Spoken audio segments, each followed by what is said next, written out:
O Brasil vê com apreensão a eventual eleição de Trump.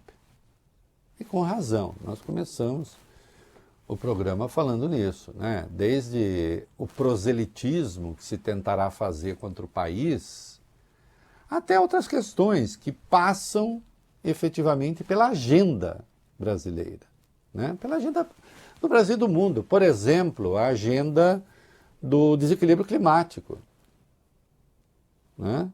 E outras questões. Vamos lá, o que a gente tem? Vamos lá com as informações A 13. da 13 agora. Eu que me confundi e abaixei aqui. Integrantes do governo brasileiro estão apreensivos com o possível retorno de Donald Trump à Casa Branca. De acordo com interlocutores do Palácio do Planalto, a equipe do governo se prepara para um maior potencial de conflito. Entre as preocupações do governo brasileiro estão a agenda climática, conflitos com a Venezuela, a relação com o bilionário Elon Musk e as articulações internacionais da extrema-direita. A boa relação pessoal entre Lula e Joe Biden, que deve vir ao Brasil em novembro para a reunião do G20, não deve se manter entre Lula e Trump. Ao mesmo tempo, membros do governo brasileiro dizem que há boa vontade para trabalhar com quem for eleito e afirmam ver um lado pragmático no republicano. Bom, o que se espera, né? Eu já disse que o Lula teve uma excelente relação com o Bush, né? O Bush filho, e foi para muito surpreendente, né? Porque, afinal de contas, o presidente, um homem ligado a um partido de esquerda, ele teve um entendimento com Bush que foi excelente. Aliás, a relação foi menos crispada até do que com Obama. Sempre muito simpático ao Lula, mas com divergências ali, né? Na sua biografia, o Obama não é exatamente lisonjeiro com o Lula. E o Lula teve um excelente relacionamento com o Bush. Agora, o Bush é uma outra direita, não é a direita tradicional republicana. Não é a direita populista trumpista, essa direita enlouquecida, né? Então, diferenças de agenda certamente haverá, né?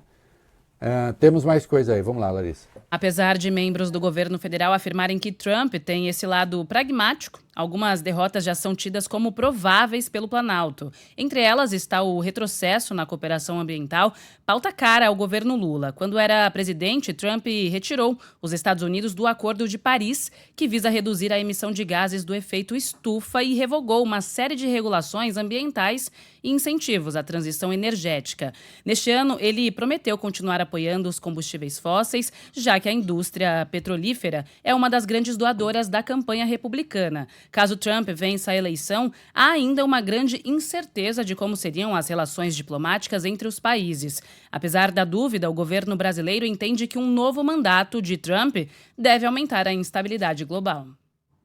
Vai aumentar a instabilidade global, se houver um novo mandato, porque ele tende a criar algumas dificuldades em países que considera adversários.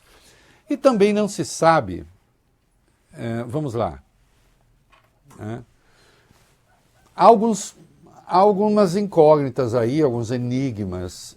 Muda alguma coisa para o Oriente Médio? Aí não muda em nenhum caso, né? A Kamala Harris continuaria a pressionar Israel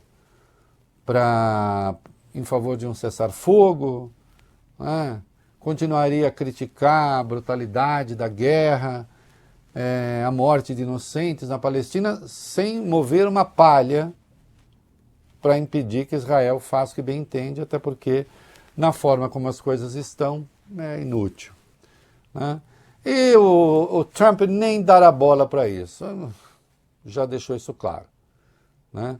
Daí que o governo de Israel tem uma simpatia mais do que clara pelo Donald Trump, porque o Trump nem vai querer saber o que está acontecendo direito, né? A única coisa que ele diz é: eu vou pôr fim à guerra, né?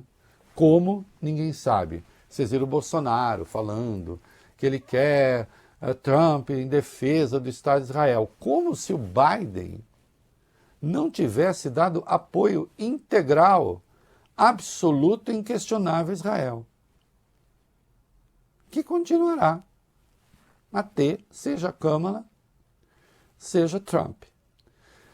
O governo do criminoso Netanyahu prefere que seja Trump, porque assim não terá de nem prestar satisfações, né?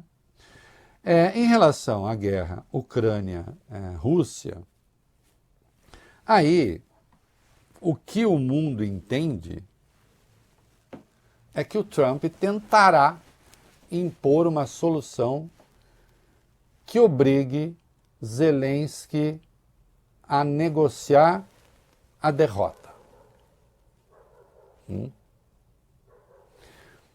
E aí é curioso, porque quando você estuda o pensamento dos realistas em relação a esse assunto, dizem, olha, a Rússia não vai sair de lá, né? A Rússia não vai sair de lá. É melhor negociar as condições do fim da guerra, acabará sendo melhor para todo mundo, vai matar menos gente, vai gastar menos dinheiro, a economia do mundo vai se estabilizar mais. Só uma solução que a Europa, por exemplo, não aceita. A Europa não aceita, mas também não tem uma resposta. E quando se tem uma resposta, ela pode ser temerária. Que o Trump pretende chamar o Zelensky e impor ao Zelensky uma derrota negociada, eu tenho poucas dúvidas a respeito.